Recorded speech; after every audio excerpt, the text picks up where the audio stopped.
Hello again, this is Michael from TOEFLresources.com, and today I want to talk again about how to write a high-scoring TOEFL independent essay. That is the TOEFL Type 2 writing task. Now, as you can see, this is the 2017 edition of the video. The question itself hasn't really changed since last year, but I myself have learned a lot more about what works well for my students and the easiest way to write high-scoring essays. So I thought it would be a good time to make a new version of the video. So with that out of the way, let's get started by talking a little bit about the types of independent writing questions you might be asked. Before I describe the different types of questions, I do want to stress that no matter how the question is structured, no matter how it's phrased, you are going to write the exact same type of essay. Let me repeat. No matter how it's phrased, no matter what the question looks like, the type of essay you're going to write will be the same. Don't be surprised. Some of my students are surprised because the question doesn't look like what they were expecting.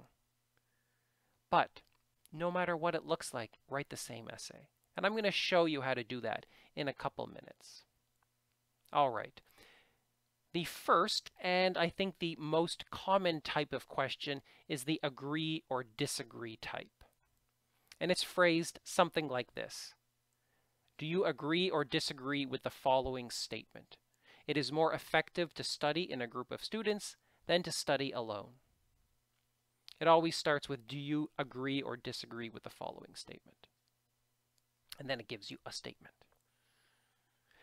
The second most common question type these days is the three choices type. It's phrased like this. When choosing a place to live, which of the following factors do you believe is most important? Availability of jobs, quality of schools, number of parks. This is the newest type, and none of the North American TOEFL books seem to refer to it. And for this reason, a lot of my students get surprised by it. But now you know, and hopefully you won't be surprised. Basically, you're always getting three choices. You have to pick one and write an essay about it. Finally, there is the third most common type, that is the preference type. Some people believe that high school students should be required to do volunteer work when they are not at school, while others believe that they should only focus on academic work. Which do you think is better? Basically, you have to state your preference between a few possible choices. This type I don't see quite as often these days. ETS doesn't seem to be using it. Now, one more thing I want to mention is that you don't have to write an essay about all the sides of the argument.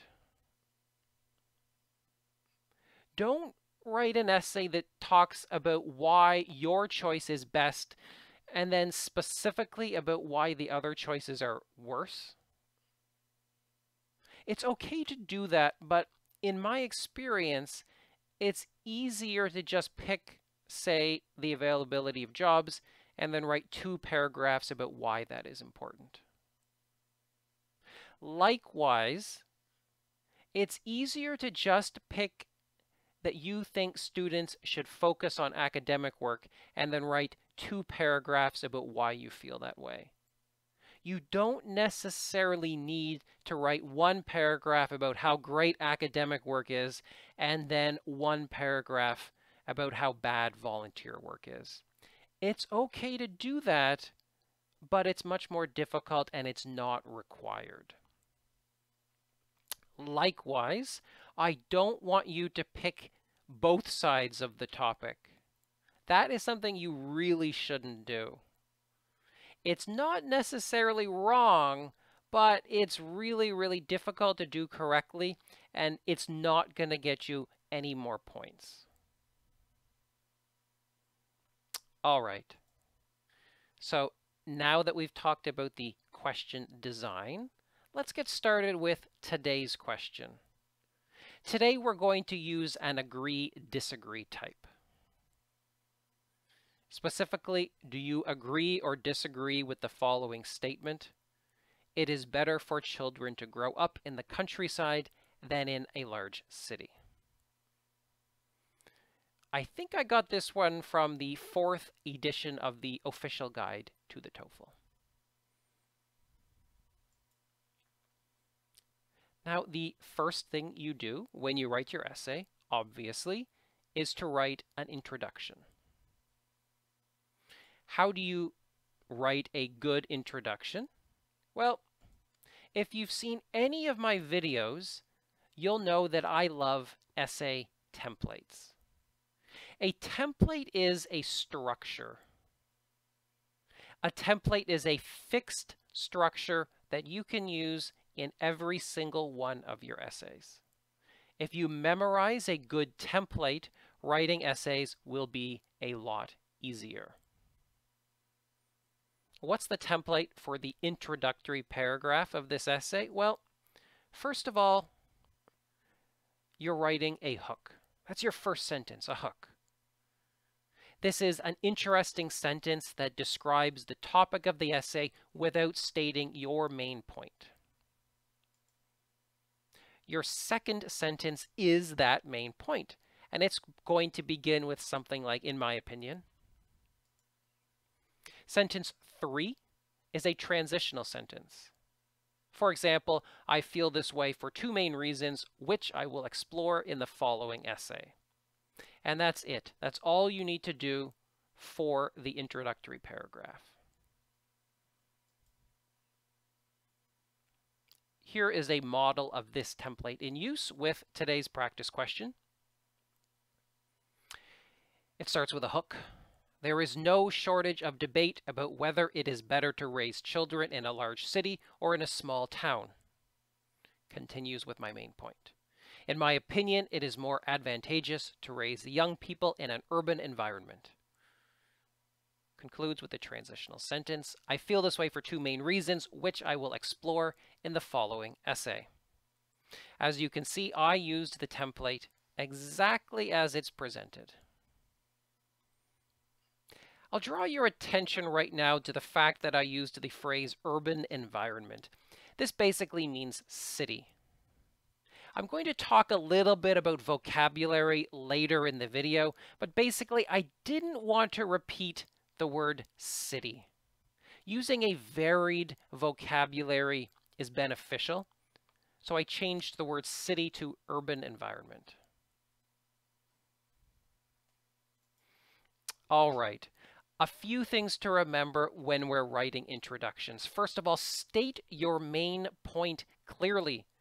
Don't be ambiguous. Make it very, very clear how you feel about the topic. 2, don't write an overly long hook. Some of my students will write 2 sentences or 3 sentences before the main point. It's unnecessary. Don't waste your time. Speaking of wasted time, spend no more than 5 minutes on the introduction. The introduction is not as important as the body. Don't spend too much time on it.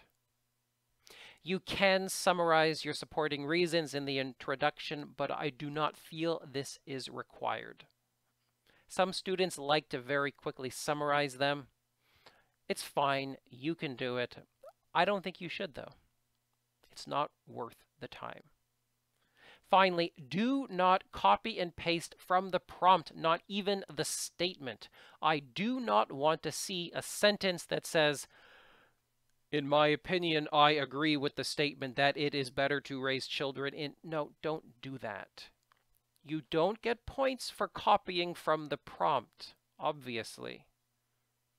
Meanwhile, I think that the computer terminal will disable the Control-C, Control-V functions, so you won't even save time. Don't do it. All right. Next up, writing body paragraphs. Once again, you can write good body paragraphs with a strong template that can be used no matter what. First, you're going to write a topic sentence that introduces your reason. Something like, first of all, and then your reason. Next, you need to write 1 or 2 sentences that give general information about this reason. They elaborate on the reason a little bit.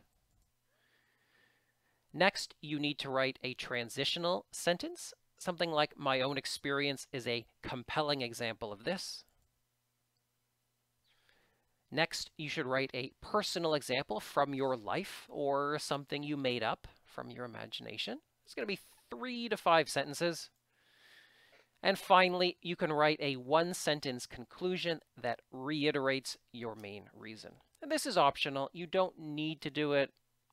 I'll leave it up to you. Let's put this one into use.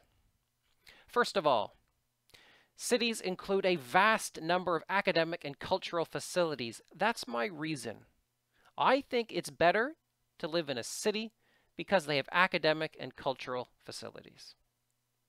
That's clear. It's to the point.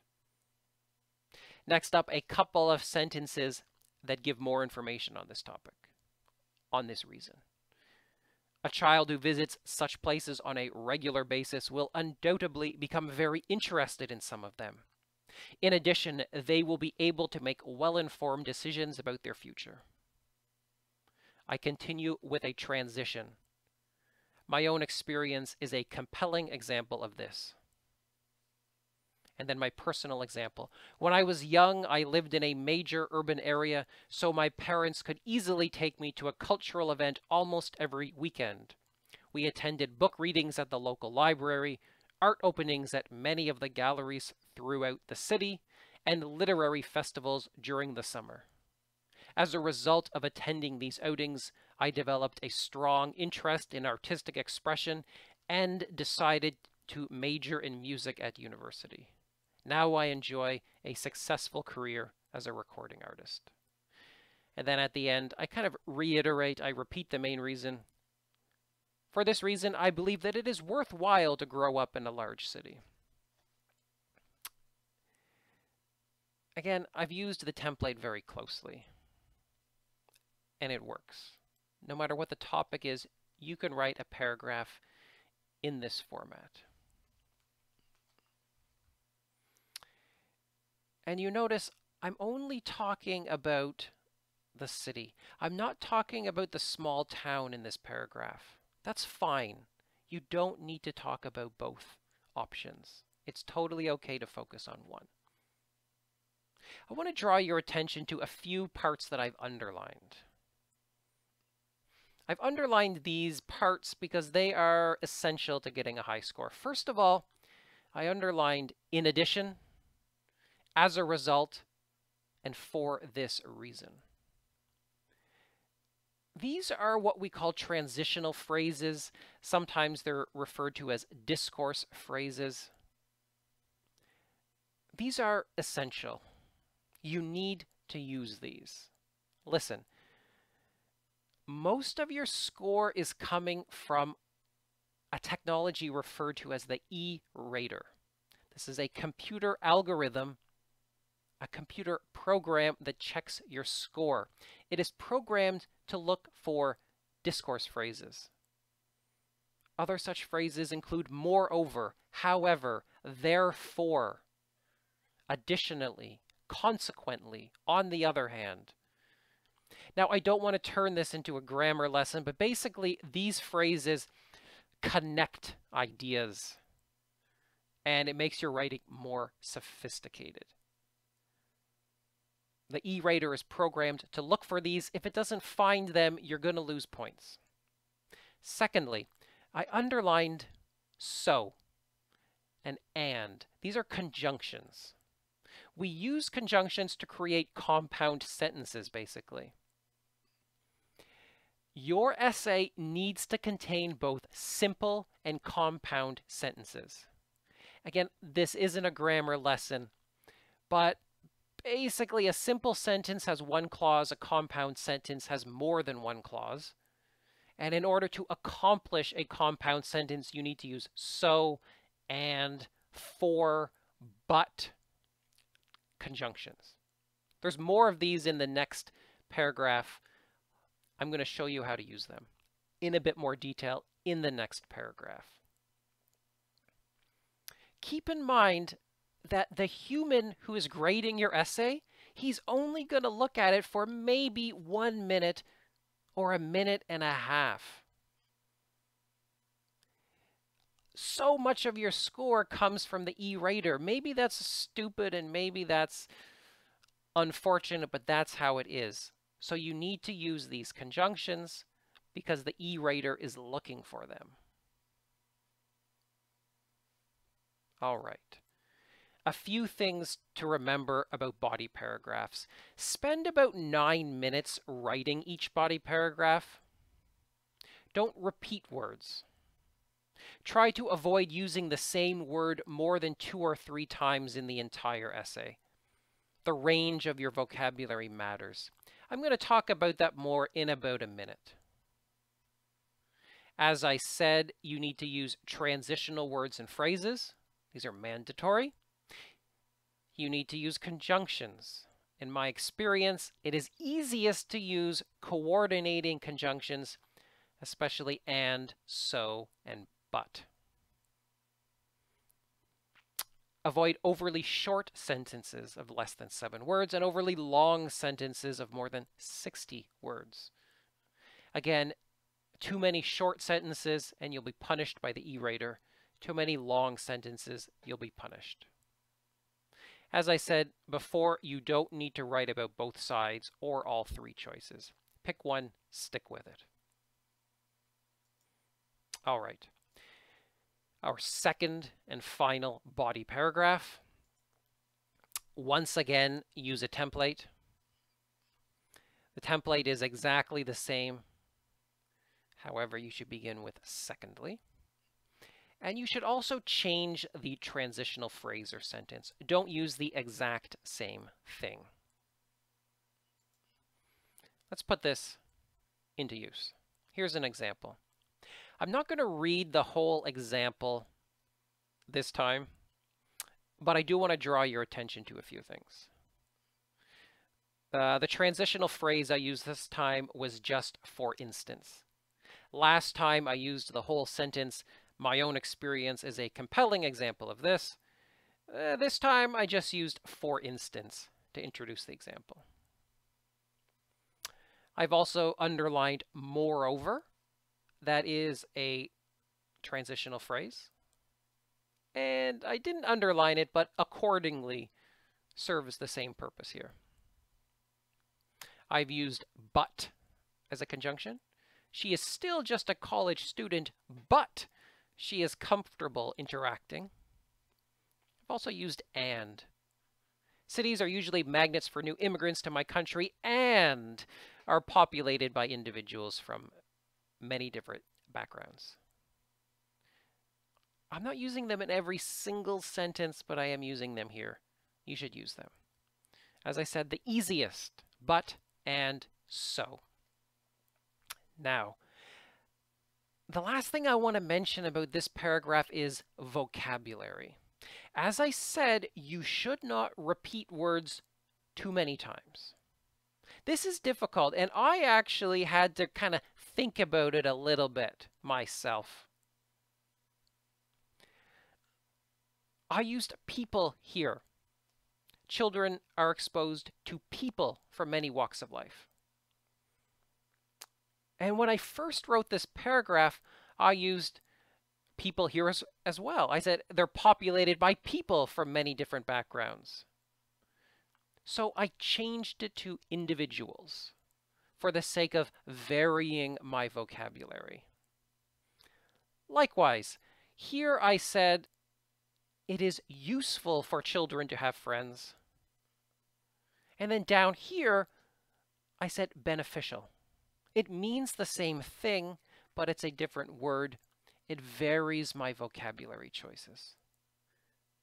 Finally, here I said, while those in the countryside communicate with only one type of person, here I wrote, interacting. And I had to really think about this because I wrote originally, she is comfortable communicating with people, but I thought about it and I came up with the synonym interacting. Now, you're not always going to be able to do this. Don't get hung up on it. Don't get too stressed, but try your best to avoid repeating words. It will help you get a good score. All right, a few final thoughts about body paragraphs. It goes without saying that the body of the essay is the most important part of your essay. That's where most of your time should be spent. Second of all, I want you to try saving your personal examples and reviewing them now and then. This means when you write personal examples in your practice essays, save them to some kind of database and look at them maybe once a week. You can't recycle examples. You can't use the exact same ones in different essays. But you will notice that the question prompts are often about similar topics. That is, they're about workplace interactions, they are about academic life, they are about the best things for children. And you'll find that similar situations can be adapted and changed. A lot of my students tell me that they stare at the page for 5 minutes trying to think of some example. I feel that if you look over your examples a few times, the process will become easier. It's worth a shot. Finally, spelling matters, but it doesn't affect your vocabulary evaluation. If you don't know how to spell the word, don't get too nervous, don't get too hung up on it. You will get punished for spelling mistakes, but it's not too serious.